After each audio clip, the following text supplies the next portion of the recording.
So for the past 3 videos, we've been doing and covering, and hi Tatsuya, how are you today? We've been covering BL that y'all wanted my thoughts from, or at least some of y'all wanted my thoughts on. Like, BL that the people loved. But it's about time I do something for me. And Under the Greenlight is a series that I've wanted to read for quite some time. It's actually fairly surprising that I pushed it off for as long as I have, simply because Walk on Water is one of my favorite, like, top 10 BL anything of all time, top 5 BL Manhwa easily, maybe even top 3. As soon as Under the Greenlight was announced, life happened, so I wasn't able to follow it from the beginning. But that's what today's vlog. What the f is with the sun right now? That's what today's vlog is for. Let me get closer to my man. Oni-sama. Oni-sama! Miyukri Shiba. Is it Tatsuya Shiba? Miyuki Shiba? We'll do a regular one day maybe for the Wincest. But yeah, today I'm gonna vlog my thoughts on Under the Greenlight as I read season 1. It's Jaxx, so I know I'm gonna love the art, and usually if both characters are hot, I usually don't have a problem. Spoilers, of course. Read along with me. I will have chapter times up here. Believe it's up here. I could be wrong. I'm also filming different way on the camera today, so that's different. Right here. The chapter times will be right here. Right. That's enough of that. It's too early in the video. And nothing really else to say. Let's get Under the Green Light. Green light means go! Yellow light, but this video's sponsor who gives your internet browsing privacy, the green light, is Atlas VPN. Atlas VPN helps protect you while browsing the internet by hiding your IP address and blocking malicious ads and malware, giving you an overall more secure internet usage experience. It also allows you to do fun things like access content on streaming services that you're already paying for that isn't available to you due to licensing restrictions. Or if you're like me and you download various files of various kinds on various parts of the internet from various file sharing sites such as RapidGator, Mega, OneFichier, SendSpace, deposit files, etc., where there's usually a free download limit or a long wait time in between downloading files, Atlas VPN lets you change your IP address between downloads so that you can download as often as you want for as much as you want without any download limits or any sort of wait in between. And right now, for a limited time, Atlas VPN Premium is available for $183 a month with 3 months free and a 30-day money-back guarantee. It's always a tongue twister. So what are you waiting for? You're waiting for me to get back to the vlog. Sign up for Atlas VPN today. Is anyone else getting Clark Kent x Bruce Wayne vibes? Matthew, isn't it? Matthew Raynor, which more DC Comics references, like Kyle Raynor, the Green Lantern. I don't know if that's on purpose or not, but it feels purposeful, especially because his eyes are even green too, and he's artsy-fartsy like Kyle is. Is it Jin? I don't think we've really directly gotten the black-haired guy with the eyebrow scars name yet. It's Jaxx's art, so of course everybody's hot. The only thing that's really concerning in terms of Jaxx's art is the fact that, like, Matthew's dick is huge. Like, huge! And, like, fucking McQueen's dick was supposed to be big, because he was, like, an adult performer, and it was, like, McQueen's known for being big, and it was like, oh, it's so big, but it slid in so easily and without pain, or whatever the fuck. Shout out to Walk on Water.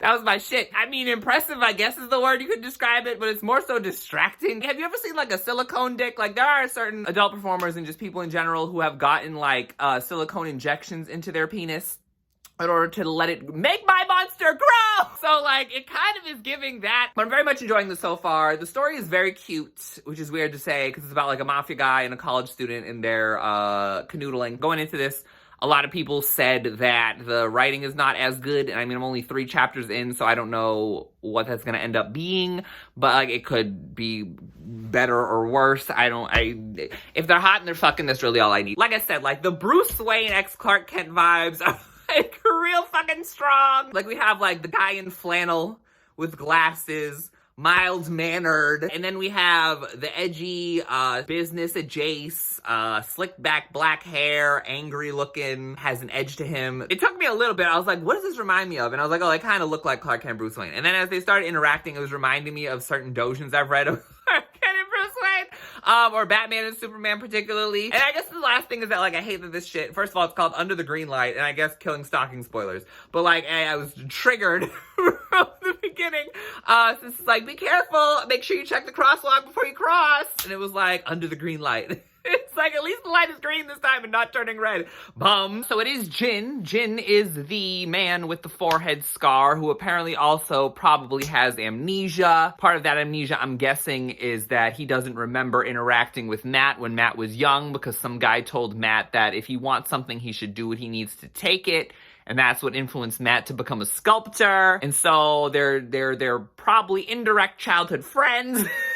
No, childhood friends is the exact thing. And I have a feeling that his amnesia is probably related to his forehead scar. Either he got a lobotomy or just some sort of head trauma. We found the green light that they are under. It's in Matt's studio. We got a little bit of Jin's backstory. He used to be poor. His two gang friends are apparently like longtime friends of his. But again, like I feel like in the timeline, it's like Jin probably met Matt at the orphanage, and then amnesia, and there was some noose in the amnesia with someone had a noose around their neck or something. So that's gonna get dark.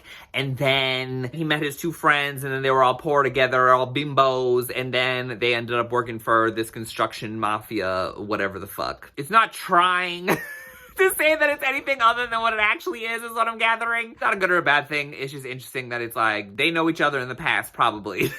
We're not gonna try to hide it. We're just gonna build to it. Oh, I forgot to mention, this is available on Tapas. The whole thing should cost you about, if you don't have any ink, the whole thing should cost you about $15. Just letting you know if you like to purchase things legally. Otherwise, yo ho, a pirate's life for ye, not me. Because I wanted to support this, because I love Jaxx. Or Jocks, whatever. Speaking of Jin's friends, the Scarface bodyguard is kind of hot. Low-key reminding me of a cross between the boy who had a crush on Ed in Walk on Water and one of the many men with gray hair in that story. There was three, I think. There was the bodyguard friend, there was the bodyguard friend's brother, and there was the, no, I'm straight though, but I do gay porn guy who was terrible in bed. I think he reminds me of the gray-haired bodyguard friend, who may or may not have been homophobic by the end of it. It's a cross between him and the cute boy who with the cheek scar, who clearly had a crush on Ed but was never touched on. That's generally what who he reminds me of so far. Hopefully see more of him in states of undress or fucking somebody. Or the other bodyguard with the dragon tattoo on the back of his bald head. Matt has been groping Jin. We're here for it. It's just really funny that he's like totally dense about these things and like very much into his art and whatnot. And Jin is just like, this motherfucker can't take a hint. Like, oh, like, I'm gonna blindfold you. And it's like, oh, learn how to sculpt by, like, feeling me up. And Jin's like, and Matt is like, this doesn't seem efficient. Jin's like, God damn it. But I love these types of dynamics. They're really funny to me. There's about to be fellatio, so I'll report back in after that. I don't know why I'm doing 3 chapter increments, but here we are. Oh, and it's Reki. Kind of like, there's a new ugly Reki in the story. His name is Ryu Yang, I think. He's not as cute as this boy right here. Also, they keep having, like, traffic metaphors, which is, again, killing stalking PTSD. But also, what does that mean? Is what's gonna happen when the light goes red? You know what I'm saying? Like, I'm not emotionally prepared for that. I'm not ready for it. Jin continues to have the best lines in the story. He said, don't forget to breathe now, while Matt was chomping on his hog. That shit was sexy and funny. Real hot. I will say, actually, I like Jin more than Matt right now. Matt's, like, hot, but Matt also hasn't, like, taken his clothes off in any full extent. He's gonna look good. It's Jax. Jack. If we're talking Unite Up, shout out Unite Up. I like Matt. Matt's hot, but Matt needs to take his clothes off, and Matt doesn't really have, like, much that we've seen from his personality. He's just very much, he likes sculpting, he likes Jin, likes dick. That's all we really know about him. So I need to see more of the character to fully, like, flesh out what my opinion on him fully would be. Like, I've always liked Jax's art style, but Jaxx has a thing about, like, the abs. Like, they're one of those artists that, like, the abs are, like, if we have, like, the full fucking, like, I need an example. Natsu, we'll use Natsu. So Natsu, right?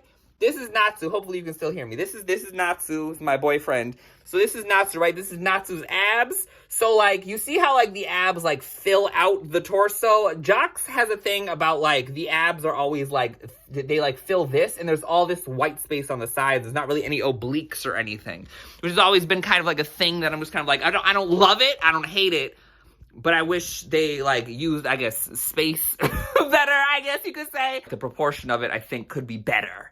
But we hope that they will improve on that in the future eventually, maybe, or it'll just be a staple of their style and I'll live with it, because all the character designs are still fappable, so it doesn't really matter. Another thing I forgot to mention last time is that it's interesting that like the dicks here, despite this being on Tapas, which like historically like I read Oh My Assistant, and like the dicks in that were uncensored, which I thought was interesting. Because again, like I have varied opinions on lightsaber dick, pixel dick, East Asian censorship of all kinds of genitalia in the various forms that it can take. Maybe I'll do a podcast on that on my Patreon one day. But at the same time, I'm kind of glad that it's censored, because I don't want to know.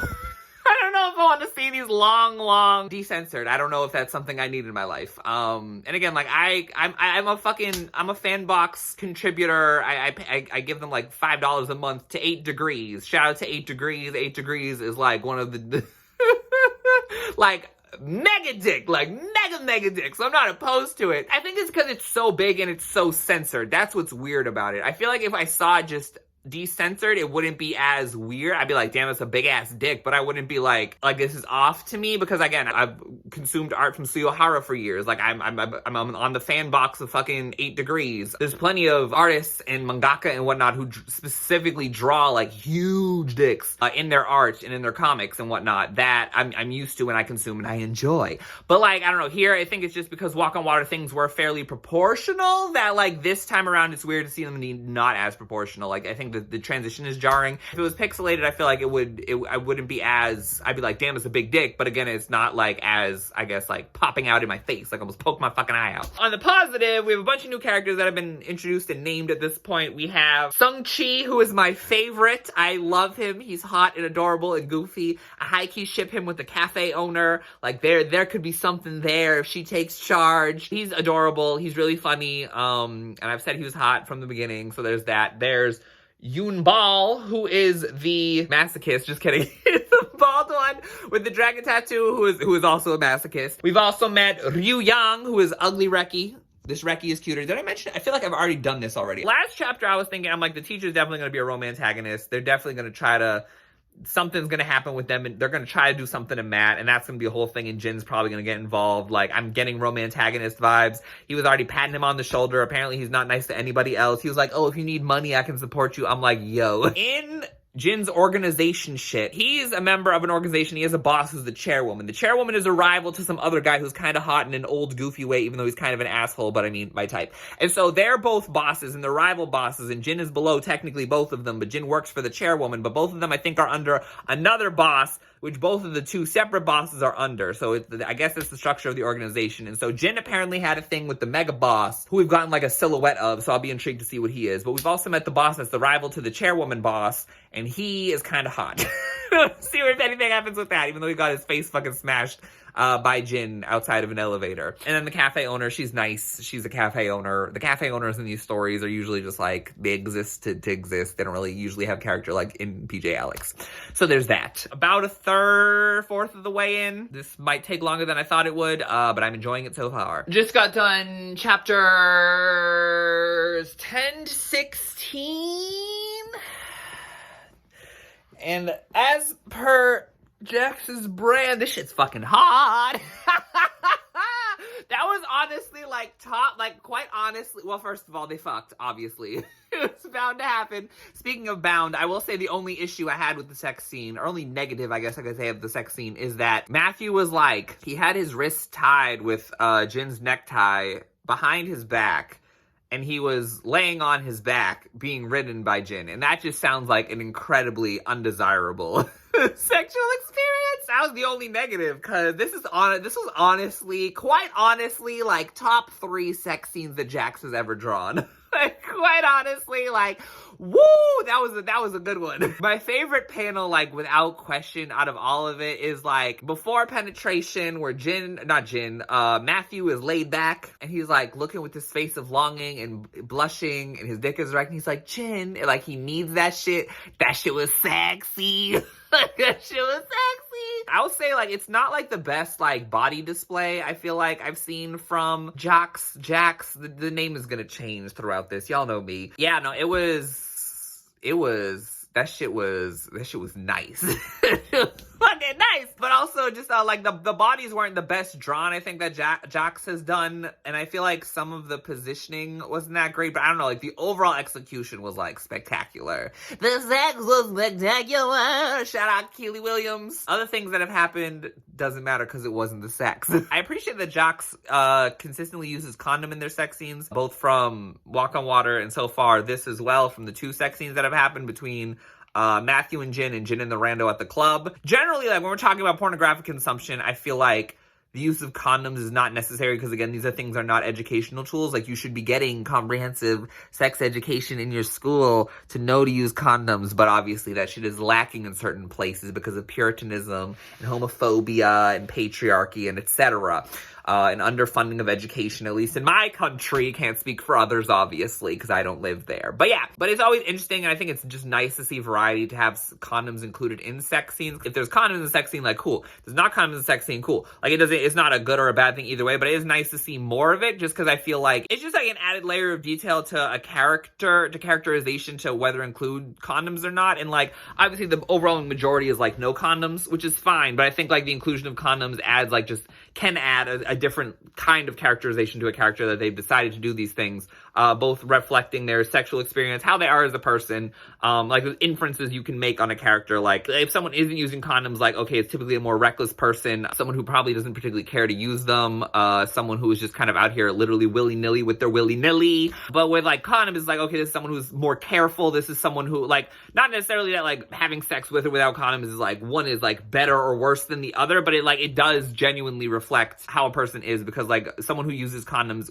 has a different mindset than someone who just willy-nilly doesn't use condoms. So, like, Jin being a more careful character, like, him using condoms, like, fits his characterization, I guess is what I'm saying. So, like, that's what I mean by, like, it adds a layer of characterization to a character, where, like, ultimately they will probably have sex without condoms, or maybe they will always have sex with condoms. Like, there's no way to know until we actually find out, even though usually that's what happens in most stories, or usually they just don't use condoms at all. It's like a character detail. It's like a thematic plot choice that, like, even though it doesn't have to be explained, like, it says all these things in doing it, basically, is what I'm saying. So we also learned that Jin is suffering withdrawals, I believe, because he has had an addiction to some sort of pills of some kind. Matthew is hot without the glasses. I finally find Matthew hot. Glasses are usually a deterrent for me. Like, there's very rare exceptions to characters with glasses that I'm attracted to. Like, Trey Clover is the most notable one. Where is he? He's over here somewhere. There he is. The only exception. However the fuck that song goes. That's like a Paramore song I don't know. Glasses are usually like not something that I find sexy at all on characters. And Matthew I generally found sexy, but like without the glasses, it's like, woo!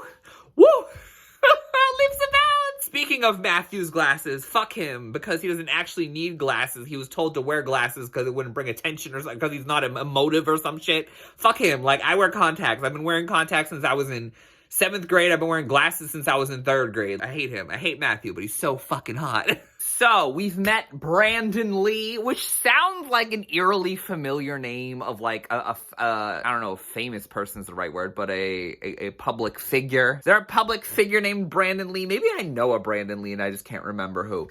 But yeah, Brandon Lee has entered the chat, and he's older and fine. Although apparently the dick doesn't work, according to what... I almost said Ed. Jin was saying in the earlier, and he's the one who was clearly fucking Jin way back in the day, that Jin had feelings for or whatever, but also that Jin has implied he needs something for his prostate or something, which is unfortunate. But hopefully he can still use it with someone else. Or at least we get flashback scenes. That's all that really matters. But yeah, now they're fucking in the car, which was a struggle for Jin, because Jin was like, oh, I'm not on poppers this time. So this is a little difficult. It's kind of funny that Matthew was kind of a mix of Ed and McQueen. Like, Ed's personality-ish, not a one-to-one, but it's like that more, like, reserved kind of personality that's also very much into sex, but also the very obvious, very similar appearance to McQueen. Slightly different hair color. He's, like, brown. McQueen was blonde, so there's that. And overall, the thing I think that I love the most about Matt is that he's an object. He's just like, yeah, he has, like, a personality. Yeah, we're learning about him and shit. Like, Jin is very, very clearly the main character of the story, and I very much love Jin. I think Jin is probably my favorite character in the story so far, although Brandon may give him, let's go, Brandon! Time to reclaim that fucking phrase. Matt is just, like, an object. Like, he very much has, like, his things that he's interested in, but he's very, like, flat as a character, personality-wise. But just, like, him in any sexual situation, he just becomes, like, an object, like, total slut. We fucking love that shit. So I absolutely love that aspect about Matthew. I think the most interesting aspect about Jin and Matt's relationship, I'm gonna call him Matt. I don't think he's ever been called Matt. I mostly just call him Matthew. But the most interesting thing about their relationship is that they both seem very like stuck on the idea of like a transactional relationship.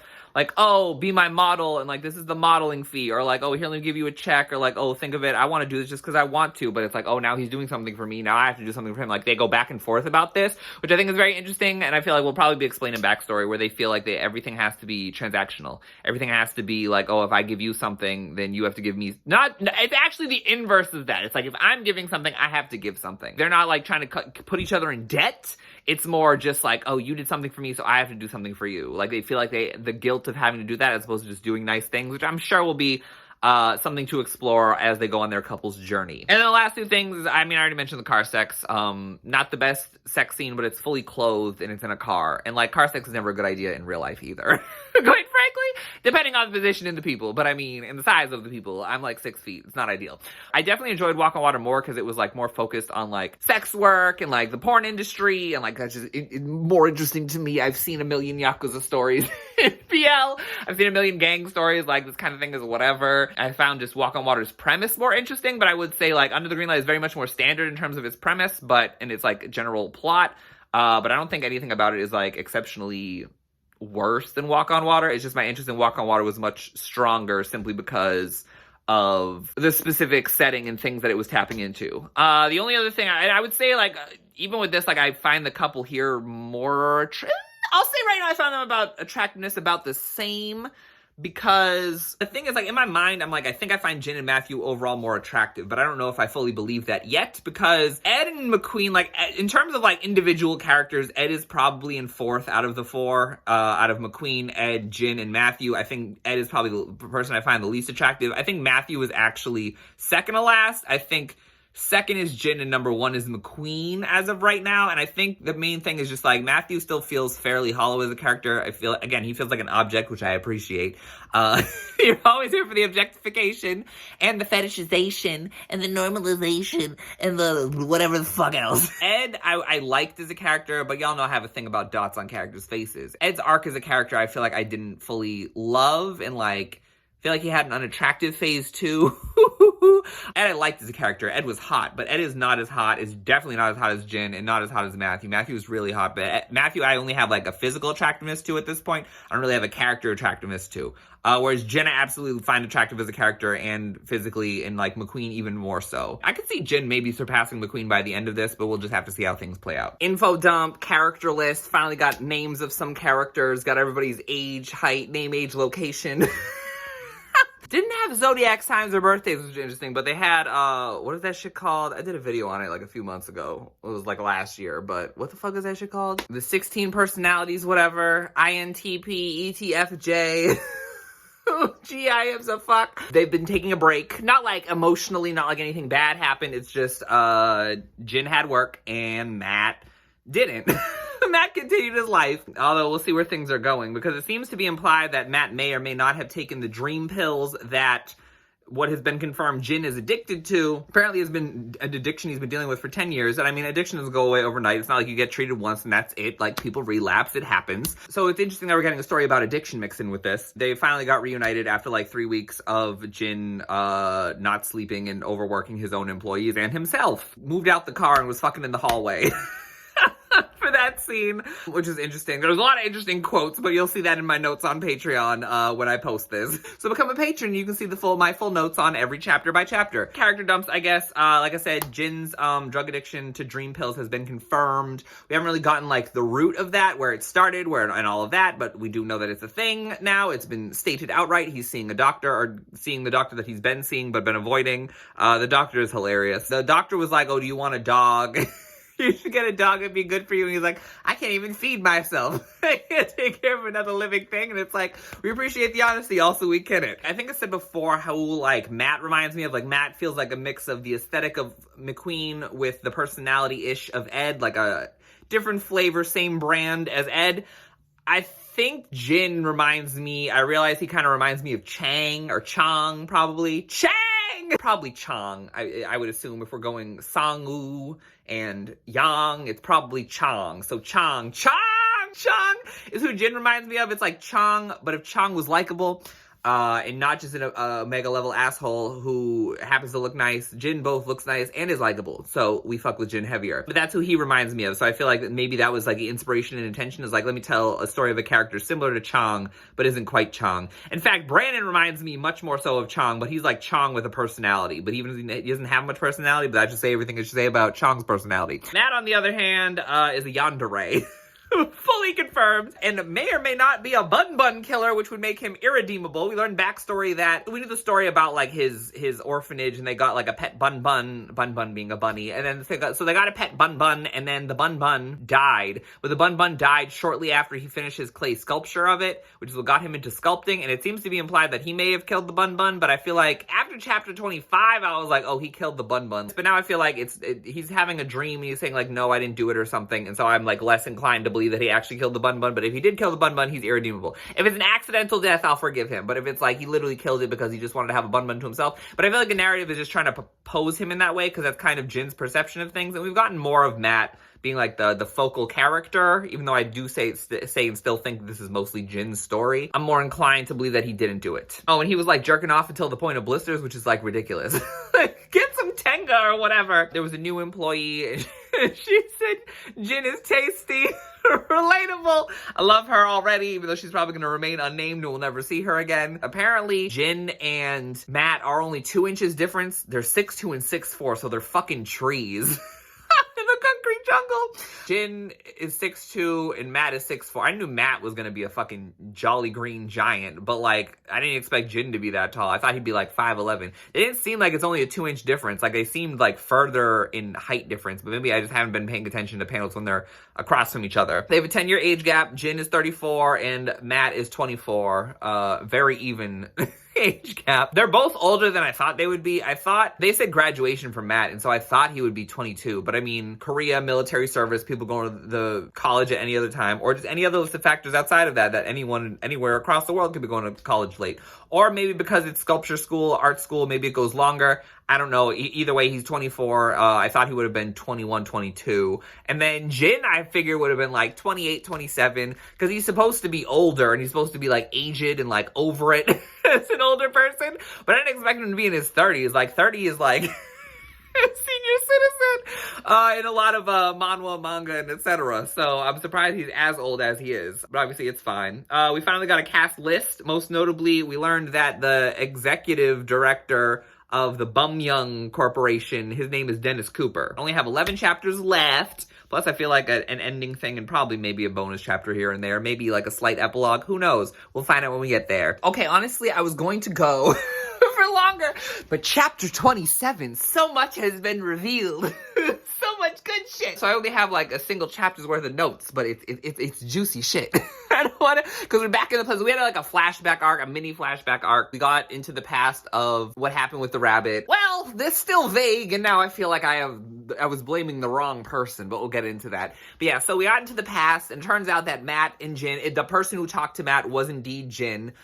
They'd known each other. I guess they were both in the orphanage. Jin's memories, I think, have disappeared for reasons, probably forehead scar reasons. And so they knew each other, and Matt had a little crush on Jin. Jin was calling him Potato Kid or whatever. Jin's motivational words about, like, if you want something, like, make it your own, or like find your own way to get it or something, like be yourself, be independent and whatnot, motivated Matt to then sculpt the rabbit. And then when he sculpted the rabbit, he wanted to he sculpted the rabbit with the intent of showing it to Jin, but he never really like told Jin that he was showing him. He just kind of was holding it, was always like watching Jin play basketball every night or whatever. And then when he finally completed the rabbit, it looked like, it turns out that the rabbit then died or was killed.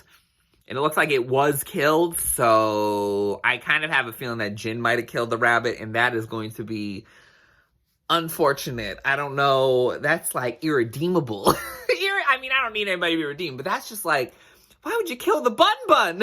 It's so mean. Now the fact that like their relationship is like a reconnection thing, and it seems like Jin does not recognize Matt, although he kind of recognized him. I think when he was like ruffling his hair, I think in the previous chapter, he was like, oh, why does this feel familiar? So I think he's like recognizing that maybe he does know Matt. And then, I don't think he ever knew Matt's name. He was calling him like Potato Kid. Some shit. It seems that Matt, I think, does recognize that he knows Jin. I think he's always known Jin, he just hasn't said it. But that'll probably be explored as things go, and we'll find out if he does, like, is readily, openly, like, consciously being like, oh, this is the guy from when I was little, and now he's here in front of me and I want to pursue him. Like, I want to say, I don't know if it's exactly that or he thinks Jin just reminds him of the boy, and so it's something like that. But we'll find out in time. Meanwhile, this was Jin pre-Scar, so it clearly is before he was involved with any sort of mafia anything. But it looks like Matt didn't kill the rabbit, which is good. But who killed the rabbit might be Jin. We'll still have to wait and see about that. But yeah, there was a head pat, so you know it's BL. But it's just, this makes their relationship, like, I love a reconnection. A reconnection years later. Like, there's, like, it's one thing to do, like, the childhood friend thing, which I think could be interesting and entertaining, where it's like, oh, they knew each other when they were younger, and now they're reconnecting and they know each other. But it's different when it's, like, you kind of knew each other, and, like, maybe one of you remembers the other but isn't saying anything, but maybe because you think it's weird or whatever, or, like, you just don't want to mention it because you're Matt, and Matt just doesn't really, Matt's a little socially awkward, as we definitely saw. Like, he was laughing and being happy about his rabbit. The clay rabbit was still alive, while the other rabbit was dead, and he was happy about that, and, like, laughing and smiling about that, or not laughing, but at least smiling about it when that happened. Like, that's a socially awkward, it's kind of antisocial behavior. Yeah, the whole reconnecting thing is, like, the fact that you, like, don't really remember each other, or, like, it was whatever in the past, and then you reconnect years later, and it's, oh, wait, like, I have a ship, a cross property ship in my own fan fiction that, like, mirrors this. So this is, like, hitting me right in the veins. Oh, this is the shit I live for. So I just did 2 chapters. All of a sudden I'm going less chapters for each update. But here we are. They're about to have sex, and I imagine that'll take at least 3 chapters. So I figure any plot developments, dump them now. So Ryu Yang, Matt's classmate, keeps making sculptures based on sex and drugs, which is apparently a problem. I don't see the problem, but it's apparently a problem, so that's an interesting development. He actually caused Matt to snap, because Matt was, you know, tolerating him being annoying and shit for so long, but he's pent up. He's real pent up. He's not taking any shit right now. Jin's company won the competition, and then fucking Brandon shows up at his house, breaks into his house with these fucking serial killer leather gloves and shit. It was like, oh, I want to rekindle our relationship. Did you think I just wanted this for sex? And it's like, oh, well, you got out of prison, you should have killed me. So, like, there's, like, complicated shit going on with Brandon and Jin's backstory. I need that backstory in the sex scenes immediately, because I have a feeling it's like Brandon has a death wish, and so I feel like he's poking Jin because he wants Jin to kill him for some reason. Maybe there's remorse in there. That could be cute. I hope it doesn't go the Chang route, like Walk on Water, if you know what I mean. I won't spoil that, but let's hope it doesn't go there. I also kind of realized that Matt and Jin kind of remind me of Takata and Azumaya from Dakaichi, Had a Brain Fart. Not a one-to-one, but, like, aesthetically, they're definitely a match. On top of that, kind of like some of the mannerisms of Matt kind of remind me of Junta. I mean, Takato and Jin are, like, again, same flavor, different brand. Or did I say same brand, different flavor? I'd say they're the same flavor, different brand, to spice up the metaphor. But I feel like Matt and Junta are very much not the same. Actually, I would say they're same brand, different flavor. Still with me? Just because I think, like, Junta is, like, happy-go-lucky, very bouncy, very out there, very outgoing, very, like, in control of everything he wants to do in his yandere tendencies, whereas Matt is much more subdued, holds back a lot. We'll see where things go after this, because Jin said he's created a monster, and I believe him. Or he may have just unleashed the monster, unlocked its potential. Like it was on Namek. I kind of just drew, like, a Dakaichi comparison. Like, I can kind of see them being very adjacent to that. It's not the same exact thing, but it is very, very, very similar in terms of character dynamic. I finally see the slight height difference, minor update. I can kind of see it. I still would say it's really closer to, like, a 6'4", 6'1", or 6'4", 6 feet. Doesn't seem like just 2 inches. They're not that close in height, in my opinion. Oh, there was this whole, like, fourth wall breaking moment. They went to get Matt clothes because Jin can't be seen in public with anyone in flannel. So, when he came out, there was like a sha-la-la-la-la sound effect and mad flowers when Matt changed. And first of all, Matt does look good, but it's just really funny to see that, Jin is not admitting that he's falling for him at all. He's like, yeah, it's just I'm using this as a replacement, for sex, because the doctor said, like, if I'm going through withdrawals, I need something to, like, a placebo or a proxy, to, like, put these, like, obsessive these, like, withdrawal, like, urges onto something else, some other sort of pleasurable stimuli that's not gonna cause him an addiction. So he wants to just fuck the shit out of, Matt. So that's what he's doing. But I feel like he's just saying that, and deep inside we know what's going on. Or maybe not. Maybe it is surface level. Maybe this could be a surprise ending and they don't end up together, and Jin was using him all along and really doesn't feel anything ever at all. And then Matt was just one-sided, and then Matt tries to kill him because he's a yandere. So I only have 4 chapters to go, 30 and whatever, epilogue, author review, whatever, ends season 1. But I'm almost done, and they just fucked for like 4 fucking chapters. We love setting new records, I guess. I haven't counted with each sex scene, but I'm pretty sure it's close to that. But yeah, so they had sex, and now Matt is like, I like you. And Jin is like, I'm gonna push him away, because this is what every fucking tsundere and BL always does. Especially when it's like someone edgy and someone pure. Like, this is what they always do, is like, oh, I'm a terrible person, I'm gonna push you away, blah, blah, blah, blah, blah, blah. Whatever. Also, lurking in the hotel, which is why these last 4 chapters or whatever, 3 chapters are gonna be, or 3 or 4 chapters are gonna be interesting. Brandon Backtats, as I'm calling him, because he has a big, nice spread. Talk about spread. Those chicks! But he has a nice big back tattoo spread. Makes him even hotter, even though he's supposed to be evil, but doesn't feel that evil. I feel like we need to know more about him to know how evil he is. Like, now we know that he's the reason why Jin has a drug addiction. It's because he was feeding him it when Jin was, like, training to be, like, someone working under him or whatever. So we know Brandon is the root of that. Dennis the Menace is with Brandon in his hotel room. They should just fuck. They're not doing that because Dennis is busy being fucking jealous and shit of Jin, because he clearly likes Brandon, probably. It's BL, everyone loves everyone. The little things about, the sex scenes. There was, like, one panel in particular, like, this is a thing that, like, is not just a Jaxx problem, but it's kind of like a problem I see in, like, many artists. It's not that they don't know how to draw abs, but, like, they draw abs. There's a whole lot of lower ab, like, a whole lot of, like, who can I use as an example? Let's use this example of Ichigo right here, right? Like, we have this, right? And then everything under here, like, for a lot of, like, art is, like, this will be, like, real long, and then the dick will be, like, down here, like, in the middle of Trey's description in Japanese. Like, it's just, like, this is real long. Like, I don't know why, like, that there's, like, this is a common thing, like, within Jax's artwork and, like, plenty of other artists as well. But there was also one scene where, like, the abs just did not look good at all on Jin. I'll maybe have a picture on the screen, but it was just, like, everything looked kind of smushed, and, like, I think they were going for, like, some sort of strange uncommon angle, and it didn't work. That was one thing. Another thing I was just thinking randomly, and this is also not just solely a Jaxx thing, but it's something I would like to see from Jaxx, because I really do enjoy their artwork, is that I would like to see Jaxx attempt pubes one day. Pubes are not a common thing in drawn, at least particularly Eastern drawn porn, at least in my experience. Most of the time, like, there's no pubes whatsoever, which sometimes is for the best, sometimes for the worst. Like, happy trails and pubes oftentimes, like, can be very missed for me, even when they do exist, but I feel like Jaxx could potentially pull it off if they could get, like, the lower ab situation figured out a little bit. Maybe pubes will help them, like, figure out framing for everything. And then one of my least favorite sex tropes has occurred. The, like, dick bulging in the lower abdomen. Like, I hate that shit. It's just like, it's not like a, oh, that's not realistic thing. It's more like, it's just like, why? Like, it's so ridiculous. Like, the dick is so big. Look, you can see me bulging. It's like, we can see the dick. We don't need to see it within the person bulging out. Again, like Sigourney Weaver birthing that alien in that one Alien movie. I think it was the 4th one. I don't fucking know. But otherwise, the sex scenes were impeccable. I say scenes. It was really just one really long scene. But it was impeccable. It was great. They both looked great. Not as great. I still think the first... if I was ranking sex scenes so far, I think the first one still takes the cake. Like, something about that very first sex scene. Even though there were aspects about it that I wasn't a fan of. Like, what's-his-face's pants being on for most of it. Matthew's pants being on for most of it. Like, that sex scene is still my favorite, I think, so far out of all this. This is probably a close second.